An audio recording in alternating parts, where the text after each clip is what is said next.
চলতি মাসের প্রথম 28 দিনে 333 কোটি 20 লাখ বা 3.33 বিলিয়ন মার্কিন ডলার রেমিটেন্স এসেছে, যা দেশের ইতিহাসের কোনো এক মাসের মধ্যে সর্বোচ্চ।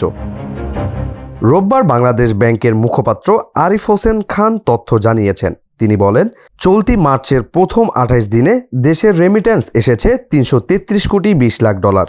এর আগে বছরের মার্চে দেশে এসেছিল 329 কোটি 56 লাখ 30 হাজার ডলার, যা এতদিন ছিল দেশে আসা কোনো একক মাসের সর্বোচ্চ রেমিটেন্স।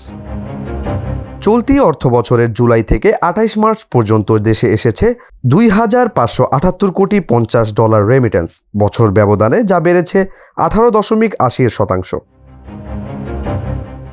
এদিকে গত 2024-25 অর্থ বছর জুড়ে দেশে প্রবাসীরা পাঠিয়েছেন 30.32 বিলিয়ন বা 3032 কোটি 80 লাখ মার্কিন ডলার রেমিটেন্স, যা দেশের ইতিহাসে কোনো নির্দিষ্ট অর্থ বছরের সর্বোচ্চ প্রবাসী আয়ের রেকর্ড। ইএফটি ফার্স্টের সাথে ট্রেড করুন যে কোনো জায়গা থেকে, ক্যাম্পাসে ক্লাসের ফাঁকে, ঢাকার জ্যামে বসে কিংবা ঘরে বসে। ট্রেডিং এখন হাতের মুঠোয়, তাই ট্রেড করুন যখন খুশি যেখানে খুশি।